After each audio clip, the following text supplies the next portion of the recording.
Every day, thousands of people like you risk serious injury while on the job. Yet most of them still go home safe at the end of the day. Often that's because of the personal protective equipment, PPE, that they use. PPE is anything that you wear to prevent injuries. It can be as simple as a hard hat, safety glasses, or a pair of gloves. But to really do its job, it must be the right PPE for the work that you're doing, and you have to use it and maintain it properly. To help everyone with this, the Occupational Safety and Health Administration, OSHA, has created a series of personal protective equipment standards to ensure that workers can stay safe on the job. The standards require employers to make appropriate PPE available to all employees and to provide them with training on why they need PPE, how it works, and how to use it and maintain it. That's what this program is all about.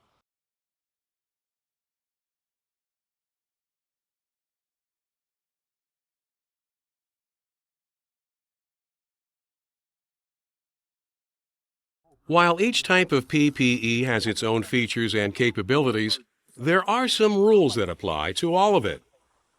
First, you must use PPE wherever you encounter hazardous conditions. These can include dangerous procedures, such as with some assembly line, production, and maintenance jobs. Environmental hazards, meaning any conditions that could hurt you, like falling objects, dangerous contaminants, and open pits. Chemical hazards, including substances that could injure you immediately, as well as those that could have long-term effects on your health. Radiological hazards, as can sometimes be found in pharmaceutical, healthcare, and industrial environments. And mechanical irritants, which are any objects that could puncture or cut your skin. Whenever one of these conditions is present, your employer will provide you with personal protective equipment that is appropriate for your work conditions, properly maintained, and sanitary. In some cases, you might want to use your own personal protective equipment instead of the PPE your employer supplies. But no matter who owns the equipment, your employer is ultimately responsible for its suitability and upkeep. In addition to the equipment itself, your employer will also provide you with training about the PPE that you'll be using, including information on what type of protection is required for your job, when the PPE is necessary, how to properly put on, take off, adjust, and wear your PPE, the limitations of your PPE, and the proper maintenance, useful life, and disposal of the equipment. You will receive retraining in these areas as your employer thinks it's necessary.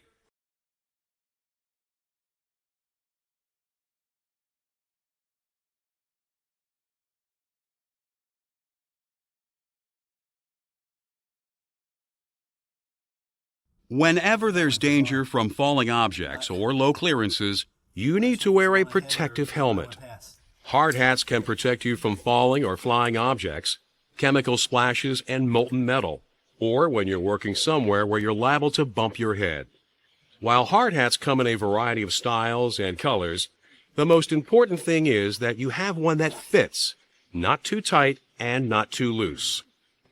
A hard hat that doesn't fit you correctly can't provide the protection you need. That's why they're available in different sizes and have suspension systems that can be adjusted to fit your head. If you work near exposed electrical wires, your hard hat should be made of material that will protect you from electrical shock hazards as well. But no matter what their design, all hard hats must comply with American National Standards Institute ANSI regulations. If you're working in areas with low head clearances and all you need is protection from scrapes, cuts, and light impacts, you can use another type of protective headgear called a bump cap. But light-duty bump caps should never be used where conditions are hazardous enough to require a hard hat.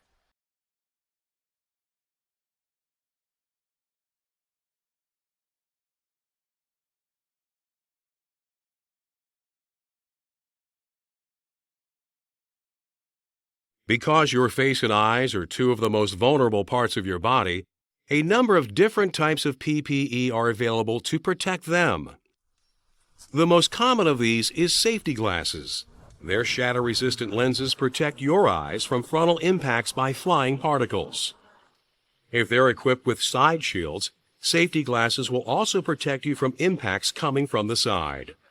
Today, many safety glasses have built-in side shields.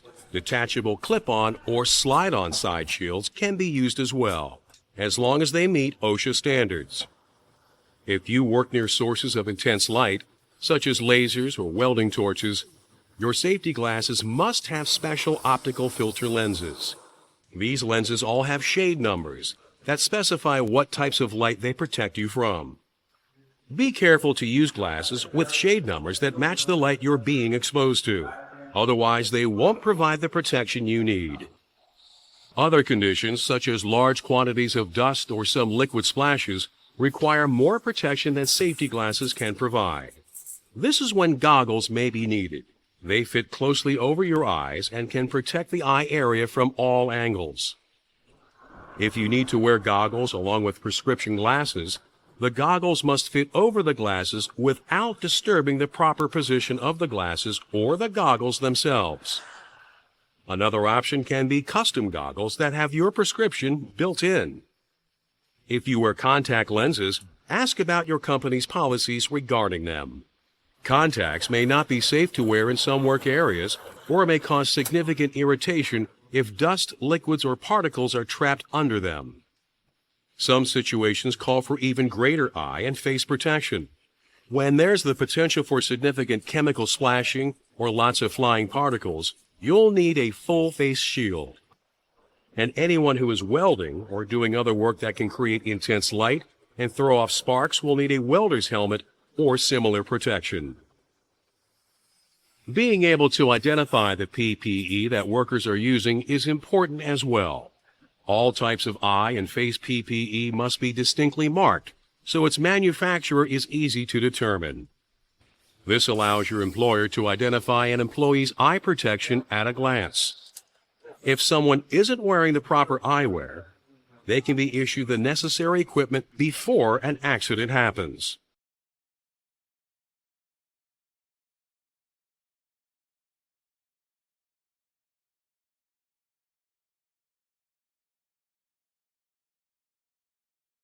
Some work environments contain airborne hazards, such as dust, mist, fumes, and vapors that are serious enough to require you to wear a respirator.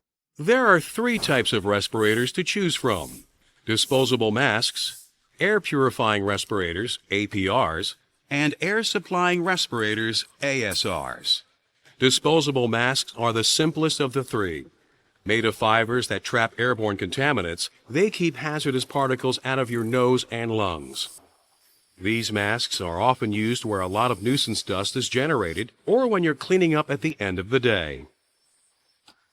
But if there are large quantities or concentrations of contaminants in the air, or the substances are particularly hazardous, disposable masks can't provide adequate protection. In these situations, you'll need to use an air-purifying respirator.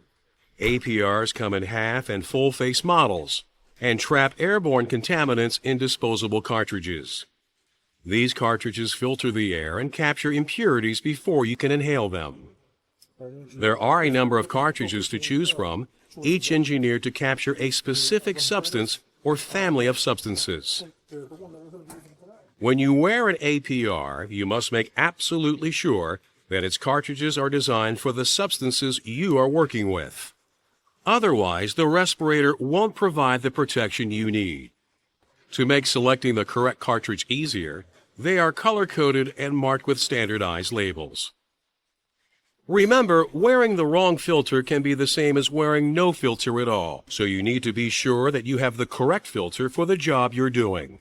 If you're not sure, ask your supervisor about which cartridges you should use in your work area.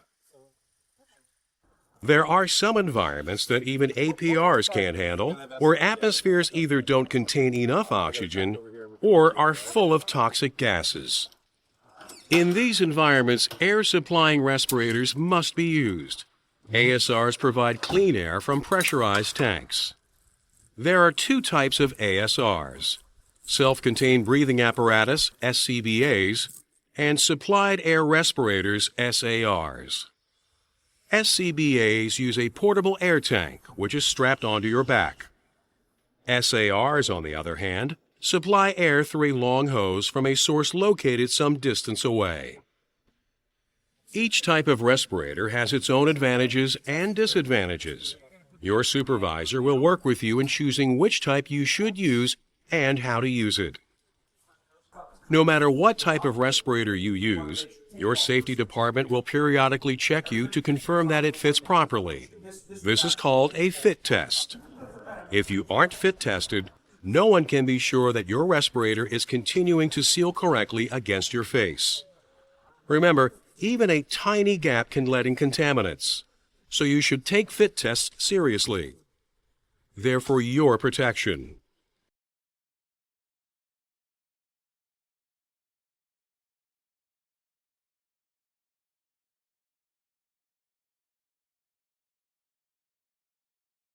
Your hands are the built-in tools that make it possible for you to do your job. So to protect them, you often need to wear some type of gloves. Cloth gloves are good for light jobs like groundskeeping or cleaning up your work area. They protect your hands against minor physical hazards like dust, dirt, and abrasions. Leather and aluminized gloves will protect your hands from sparks and metal flakes, as well as moderate heat. Metal mesh gloves are designed to shield your hands against cuts from sharp edges on the tools and materials you're working with. Disposable gloves made from latex and similar materials provide protection from biological or health hazards, such as blood and other body substances. Rubber and plastic gloves help protect your hands against many types of chemicals, including acids and corrosives. Some of these gloves are also shock resistant. This can be important, since electricity doesn't just affect your hands, it can kill you. To be acceptable as electrical PPE, rubber gloves and the sleeves that are often used with them must be able to insulate against significant levels of both AC and DC current. As with all personal protective equipment, you must maintain your electrical PPE properly to stay safe. Gloves and sleeves should be inspected for wear and tear at the beginning of each workday and immediately after any incident that could have damaged them. You should never use electrical PPE that has holes, tears, punctures, cuts, or embedded foreign objects. Damage that looks like interlacing cuts or cracks in the rubber is called ozone cutting or checking. If you find ozone checking in gloves that you're using, take them out of service immediately. The same goes for gloves that show texture changes, such as swelling, softening, hardening, or become sticky or inelastic. If the insulating properties of any electrical PPE may have been compromised, you have to play it safe and not use it. Whatever type of protective gloves you wear, they should always fit correctly. If they're too loose, they can snag in equipment or machinery or make handling small objects difficult. If they're too tight, they can restrict your hand movement, even cut off your circulation. If you need help finding the right hand protection for the job you do, talk to your supervisor.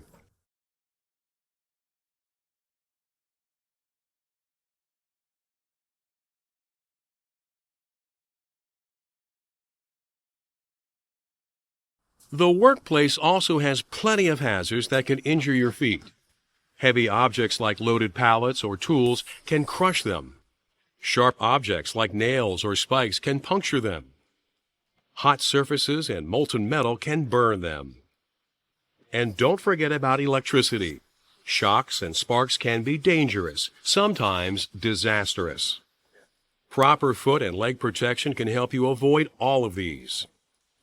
But you need to know what types of protection are available and how they work.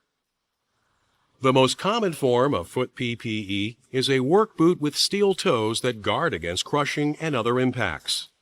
Some boots have puncture-resistant metal insoles as well. to protect your feet if you step on something sharp. Boots with heat-resistant soles also insulate your feet from hot or cold.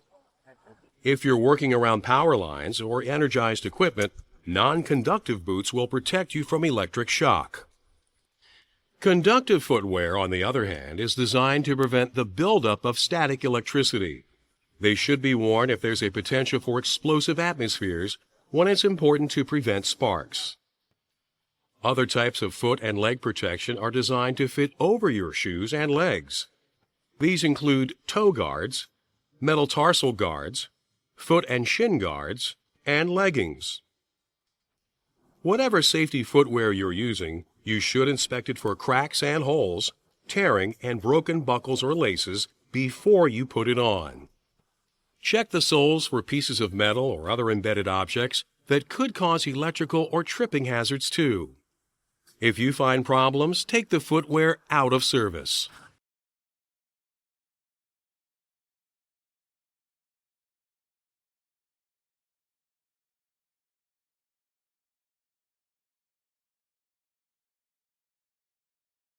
As we've seen, personal protective equipment can help guard against all sorts of hazards. But you have to wear the right PPE and use it correctly to avoid injury. Let's review. There is personal protective equipment for virtually every part of your body. Your employer will evaluate your workplace to determine if it's hazardous and if you need to wear PPE to work safely. If your job does require protective equipment, you will be provided with a PPE that is suitable for the work you are doing. Your employer must train you on how to use your PPE, and you must demonstrate that you know how to handle it before you're allowed to wear it on the job. And all personal protective equipment must be maintained in a safe and undamaged condition. Doing your job requires protection. Not having it could mean injury, disability, even death. So play it safe. Find out what personal protective equipment you need for your job. Learn how to use it correctly and wear it every day.